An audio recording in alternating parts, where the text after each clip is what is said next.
อ๋อค่ะเมื่อนี้เฮาค่ะจะมาเฮ็ดข้าวต้มกล้วยกันนะคะเนาะเฮ็ดจังคือมันแหลงเนี่ยจอมมัดด้วยกันค่ะมีข้าวสารมีหมักอุ่นมีถั่วลิ้น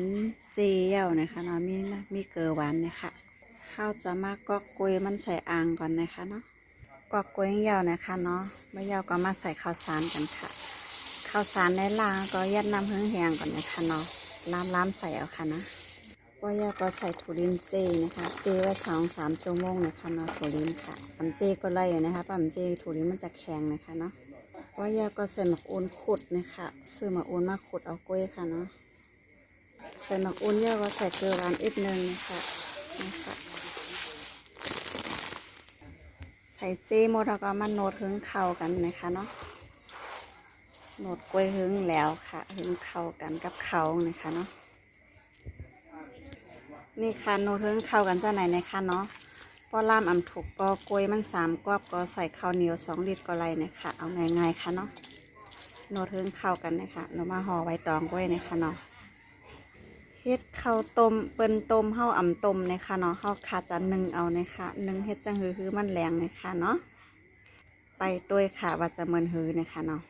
ค่ะก็จะมาห่อกันนะคะเนาะไว้ตองมันสิกมอกในนะคะเนาะในค่ะเขาก็จะใส่มอกในนะคะเนาะเพราะพี่น้องเขาเฮ็ดกินกล้วยก็แล้วแต่จะใส่น้ำใส่เองนะคะเนาะ ห่อมันจังไหนนะคะเนาะแล้วก็มางอบนางลงในไหนะคะเนาะต้องเอาไอ้สังหมาดก็ไรนะคะนี่ค่ะเอางอบลงในไหให้นะคะเนาะนี่ค่ะข้าวห่อยาวนะคะเนาะพอห่อยาวก็เฮ็ดอันพังมันใส่ดังเนื้อ1 อันนะคะเนาะกำในค่ะจะเอากันนึ่งกันค่ะ1 เตาถ่านค่ะนะอำใจ1 แก๊สนะคะเนาะนี่ค่ะ1 เตาถ่านจะไหนนะคะนะส่วนใหญ่พี่น้องใต้ค่ะจะเฮ็ดข้าวต้มเอานะคะเนาะแต่ข้าวหอมต้มข้าวนึ่งเอานะคะเนาะมันก็จะเข้าใจพี่ว่าข้าวต้มเนี่ยมันได้ต้มค่ะนี่ค่ะนึ่งเอาค่ะนะนึ่งไว้2-3 ชั่วโมงนะคะเนาะใส่ถ่านมันได้ค่ะนึ่งยาวตึกถ่านเอากลับมาค่ะจองไข่มาต้วยกันแทงนะคะเนาะว่ามันจะแรงแรงเลยค่ะมาต้วยข้าวต้มกันนะคะเนาะหน้าตามันจะเป็นเช่นนี้ค่ะนี่ค่ะนี่ค่ะเนาะข้าวต้มแรงยาวเลยค่ะ